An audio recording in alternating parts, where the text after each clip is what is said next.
Welcome again to the amazing history of the Luo people. I don't know if you'll believe in this or you'll not believe in this, but all this is just to open up our minds so that we can think and do more research on the same. And that is why I let the comment section open for you guys to bring in what you know about what we are talking about.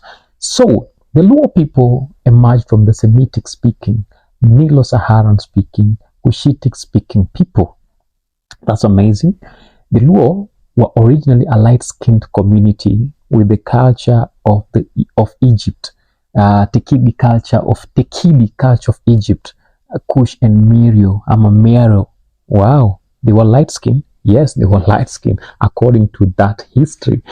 And then they're migrating to Khartoum, which we call Khartoum, and that is in Tuau, in the Barel Ghazal region in South Sudan. It was there that they met a dark-skinned people who referred to them as Jarchuol, the aliens passing through the blacks. So these guys were so black and the Luos were light-skinned. So these guys gave the Luos a name, Jurchuol. So they considered the Luos as aliens passing through the blacks because the Luos were light-skinned. Between 990 between the year 990 to 1125, the Luos were in South Sudan, and then a series of calamities, including a series of outbreaks of anthrax, opere, what they call opere in Luo, and a population explosion wiped out the entire livestock that were owned by the tribe of the Anu, which was darker and preferred both livestock and crops production. Following this incident, the community resorted to fishing along the Aora Nalo, or the Nile River, for survival, and this is how the Luo earned the name Jo Oluo Aora, people who follow the river, which in the course of time came to be shortened to Luo or Luo. South Sudan is hence the first place that the Jo Luo were first referred as the subsequent birthplace of the Luo nation. This explains why most tales of the origin of the Luo nation starts from South Sudan at Dognam, the Acholi equivalent of Dowat. Donam, which is the Doluo for the mouth of the lake. That is a lake show. Wow, amazing.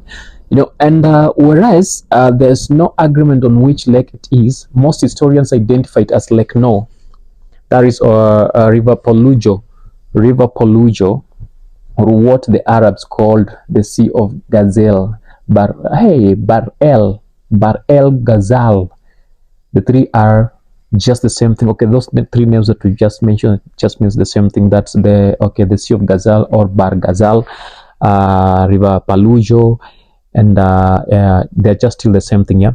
According to oral traditions, the Luo lived in eastern Bar El Ghazal until the year 1300, when they disappeared because of the quarrels among the three brothers, Nyikango, Dimo, and Jilo. Feuds within the homestead triggered a power struggle and led to the split and subsequently separate history of the three groups. Wow. This was also in this period that the Luo started separating as a nation into different subgroups and going different directions, while also intermarrying with the various groups they met along the way and assimilating their culture or being assimilated into their culture. And that is a normal thing, where human beings are involved.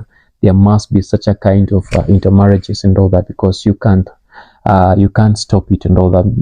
Human beings need to meet, and wherever they are moving from one place to another, they must intermarry.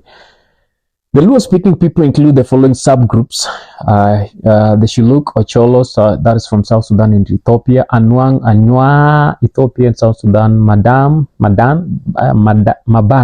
that is South Sudan and Chadi; Teru, that is Chad and South Sudan; Blandabord, South Sudan; Funj, South Sudan; Pari, South Sudan; Bari, South Sudan; Jumjum, South Sudan; Dholuo, Jurchol, again South Sudan, Acholi, that is in Uganda and South Sudan, Kumam, that is Uganda, Chope, that is in Uganda, Toro, that is in Uganda, Langi, that is in Uganda, Jonah, Jonam, that's in Uganda, Jopadola, that's in Uganda, Jopadola, that's in Uganda, Alur, that's in Uganda, DRC and Cameroon, then Subaluo, that is in Kenya, and Dholuo, Kenya and Tanzania. I know most of you might have not known that. You only know the Luos of Kenya and Luos of Uganda, and most people don't really know that there are other Luos in South Sudan and all those other places. So at least you've known for today. So let's continue. The Luo speaking alongside the Dinka, Amajing, and the Nuer Nath form part of the G speakers. The oral tradition reveals that the Southern Luo, the Luo of Kenya and Tanzania, descended from early fishing, agricultural and herding communities from Western Kenya's early pre-colonial history, and dialects of their language have historic roots across the Lactin region. Besides, their language has incorporated the Bantu words, making it different from the Uganda Luo dialects, Dholuo, in the mother tongue of the Luo community. Wow. There is one major Luo dialect in Kenya with major variations of the Luo language, especially between the Alego, Ugenya, game locality, known as the Transyala dialect by social linguistic, and standard Dholuo dialect, which is largely spoken by the rest of the Luo people in Kenya and the neighboring Tanzania. The Nilotic and Bantu populations now from one strong Luo community ethnic group, and despite of diverse ancestry of the Luo people, they have always remained united as one entity without any separations, like they're always as brothers. The Luo ethnic group in Kenya has maintained its culture, language, and sustained the political unity and prevented further separation, thus becoming a political cultural bloc in Kenya. The early interest of Luo in Nyanza Basin was not strictly speaking a conquest. Rather, it was a slow and peaceful penetration, and for a short while they lived with the original inhabitants. But when their numbers increased, friction developed between the newcomers and the aboriginals, forcing the former to use military and spiritual powers to take control of the land. That's amazing. Many of the indigenous people were forcefully expelled or assimilated, and the Luo speakers became the owners of a very large proportion of land they settled. After their last migration, the Luo people settled in the northern eastern shores of Lake Victoria, that is Nyanza and the Mara regions. The Luo tribe can be broken down into 7 major sections based on origins. This shows their evolution, making the Luo history one of the most incredible history that has ever been. The sections are as follows: the Ramogi Luos, commonly Luo proper, Kawango Luos, Luo Abasuba, Kiseru Luos, Girango Luos, Sirati Luos, Imbo Luos, other Luos. So let's talk about the Ramogi Luos. The Luo proper are a Nilotic group of people who migrated from Bar Alel, Gajan southern region of South Sudan, and settled in Kenya and Tanzania. According to Luo oral tradition, a warrior elder named Ramogi Ajuang led the Luo ethnic group into present-day Kenya about 500 years ago. The Luo people migrated into Nyanza in 4 major waves, and they first settled at what now is called Ramogi or Ramogi Hills in Yimbo. They later crossed to present-day Nyanza, South Nyanza, and eventually into North Mara region, Tanzania. The 4 waves include the Jokajok, Jokowini, Jokomolo, and Jokoango Luo Abasuba, with the first wave arriving sometimes around 1490 AD. Then the second group is the Jokawango. The Jokawango or Jokawanga subgroup came about there after interactions between the Luos and the Luos and the Luo clans who arrived from western Kenya as the fourth wave of Luo migration into Nyanza. The Jokawango separated from the second phase of the Jokajok migration, that is the migration from Alur, and migrated to the western region where they established the Tiriki ethnic group, then to Mandungu in Wanga before entering Siaya. The other Luo also referred to them as Jokasuba because they migrated together with the Girango people. The term Luo Abasuba was later coined by pioneer historians who erroneously included other ethnic groups called Rieni and Abakunda into this group of the Jokasuba. Sakwa is the prominent clan in the Jokawango subgroup, and generally the Sakwa Luos are a broad clan comprising of the Kagwa, Kamwenga, Waganjo, Waumi, Kanyambwa, Kaler, Kamageta, Kamayawa, Kamnaria, Surwa, Kakmasia, Nyasmua. However, these people intermarry among themselves, a clear indication that the broad clan of Sakwa is made up of descendants who cannot trace their lineage to a single ancestry. Yeah, if they could trace their lineage to a single ancestry, then there wouldn't be intermarriages in between them. The third is the Girango. The Bagarango was a Bantu ethnic group with their own language. They were assimilated by the Luo and adapted many aspects of the Ramogi Luo culture and language.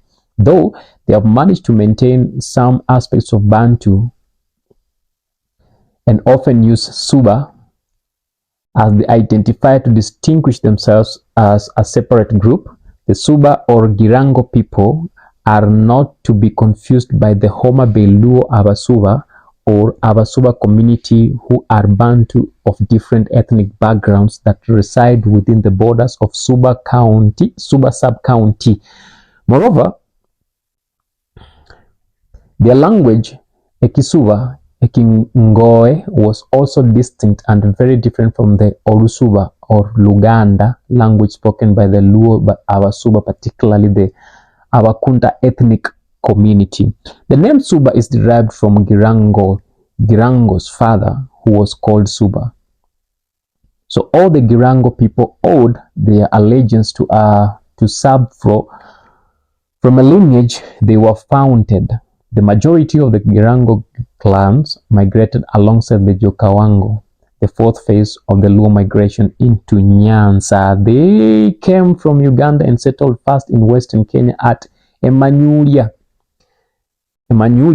where the Kawango people claim their ancestral root came from. Some of the Girango people remained behind in western. For instance, the Bamiluha and Basuba of Tiriki, as well as the Mungoe in Bunyore. Wow, that's amazing. The Girango people are culturally related to the Kiseru Luo and spoke closely related dialects of the same language. A few remnants of Girango today speak Ekingoe language, which has lexical similarities to the Kuria and the Kisi language and share names with the Kuria. However, ever since Ekingoe is mostly spoken by few older generation members, it's critically endangered and very soon they might lose that language. They need to start reviving that language. Ubuntu, spirit of oneness, going back to where we came from and where we belong. Yes, we have the Kiseru Luos, and the Abakiseru were originally a Bantu ethnic group and outer relatives of Abagusi community. Most of the Kiseru customs and names are very similar to those of the Gusi people. The Gusi people, that's what we call the Kisi, yeah? Currently what we call the Kisi in this generation. This is why many Kiseru clans have been continually referred to as Jokisi by their fellow Luos and some historians. Although Kiseru and Gusi were different ethnic groups, nevertheless, The Kiseru have lost most of their cultural aspects, including language, so now they speak Kiseru, they speak more of Kisi. The Kiseru people today speak Luo and have become largely part of the Luo through intermarriages and other forms of socialization. The Kiseru people have maintained intimate cultural and political relations with the Ramogi Luo. They share clan affiliations like the Karachuonyo, Wanjare, and Konyango or Rabala. The Kiseru remnants today speak Ekigusi in Nyanza, Wall, or Bonchari in North Mara, and their language is in danger of disappearing because they are not keeping it. Kiseru remnants in Gwasi, and those in Mfangano Island are comfortable with being lumped together with the Suwa. At the same time, some of the Kiseru clans like the Karachuonyo, Kowidi, Kisumo, Wanjare, and Wararia are taken to be joke by historians. Nevertheless, the fact that some Kiseru people have been assimilated and adapted the Abakuria and Dolu language do not make them non-Kiseru in origin. Those who went to Kisii Highlands can call themselves Bagusero or Wanchari, and moreover, some can also be traced in Kericho. So we're talking about the Sirati Luos. Originally, the Basirati spoke a different language and had different customs from Luo, and are somehow related to the Banyore section of the Abaluya community. They were first to come to North Mara and Nyanza before all the Luo clans. The few Sirati remnants today speak Olumulu in Nyanza and Olusurwa in North Mara, Surwa, based in Nyanza locality, and include Kamsuru in Suna, Migori, Kamnara among the Sakwa and the Maragolis. Sanua later corrupted the Suna in Suna, Migori, and Nyore in Yimbo. Imbo Luos, these are the people who originally inhabited the Luo dispersal point of Yimbo, and all of whom now speak the Luo language. The Imbo were not Luo by custom. They were a minority Bantu-speaking ethnic group. They had settled in Yimbo by as early as the 14th century. Some of them were displaced by those who remained in Yimbo, formed the 53 groups that came to be known together as Ojuando. And the seventh, the other Luos, also known as the Nyokal, are generally a minority Luo adoptees. They were non-Luo clans who were both absorbed by the several streams of the infiltrating Luo communities. And to that, we close up our part 1 of the Luo community. When we come next, we'll be talking about their culture, what they do, their spiritual life, their economic life, and get to dig deeper into that. So it's up to you again to leave your comment and tell us what you know about the Luos and what you might have missed from what we've just talked about. Thank you so much. Kindly subscribe and leave a comment. See you sooner on part 2.